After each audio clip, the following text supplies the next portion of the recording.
Everyone, this is me শিফা। আপনাদের সবাইকে আমাদের চ্যানেলে স্বাগত। আপনারা দেখতেই পাচ্ছেন সুপার শপে গিয়ে আমি তাদের প্রোডাক্ট রিপ্রেজেন্ট করতেছি সোহানের সামনে। সেও আমার সাথে সাথে তাল মেলাচ্ছিল। পর আমি দেখলাম যে আমার নামের একটা ড্রিঙ্কস এখানে আছে, তো সেটা হাতে নিয়ে সেটা ওকে দেখাচ্ছিলাম, দেখো আমার নামের একটা ড্রিঙ্কস এখানে, তুমি চাইলে এটা নিতে পারো। সে বলতেছে নাম কি এটার, আমি আবার পড়ে শোনাচ্ছিলাম। বলতেছে তোমার নামের সাথে তো ভালোই মিলে গিয়েছে, তুমি এটা নিয়ে নিতে পারো।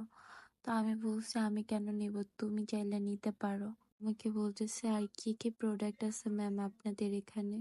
দেন আমি বলছি দেখেন এখানে আরো আরো প্রোডাক্ট আছে, আপনি চাইলে এগুলো নিতে পারেন। ও আমাকে বলতেছিল এই যে দেখেন আমি আমার ওয়াইফের জন্য চকলেট নিয়েছি, দেন আমি আবার একটা কেক নিয়ে এসে বললাম এটাও নিয়ে যান। দেন নাটক পর্ব শেষ করে আমরা চলে গেলাম ভার্সিটিতে।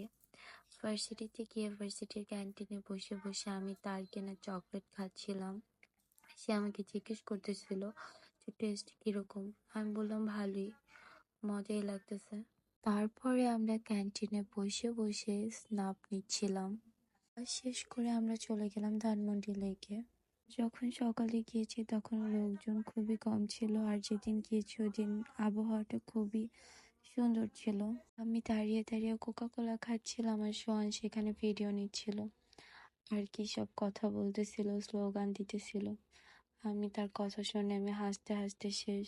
তারপর আমি ওকে বললাম চলো, আর হাঁটতে পারতেছি না, কোথাও গিয়ে একটু বসি। তারপর আমরা এক জায়গায় বসলাম, বসার পর বলতেছে দেখো পরিবেশটা কত সুন্দর, একটা ভিডিও ক্লিপ নিই। এখানে কিছুক্ষণ দুষ্টুমি করার পর ও বলতেছে চলো আমরা একটু নিউ মার্কেটের দিকে যাই। তারপর এখান থেকে উঠে আমরা সরাসরি একটা রিক্সা নিয়ে নিউ মার্কেট চলে গেলাম। মার্কেটে গিয়ে আমরা কিছু কেনাকাটা করলাম। কেনাকাটা করে আমাদের অনেক খিদে লেগেছিল, তাই খাবার খেতে চলে গেলাম। খাবার অর্ডার করে খাবার জন্য ওয়েট করতেছিলাম। সে বারে বারে তাকাচ্ছিল কখন খাবার আসবে। খাবার দেখে তার রিয়াকশন। খাবার খেয়ে আমরা বাসার উদ্দেশ্যে রওনা দিয়েছি। বাসায় চলে যেতে হবে, টাইম অনেকটা চলে গিয়েছে। তাই বাসায় চলে গিয়েছি আমরা দুজনে। তো আজকের মতো আমাদের ভিডিও এখানেই শেষ করছি। সবাই ভালো থাকবেন, আল্লাহ হাফেজ সবাইকে।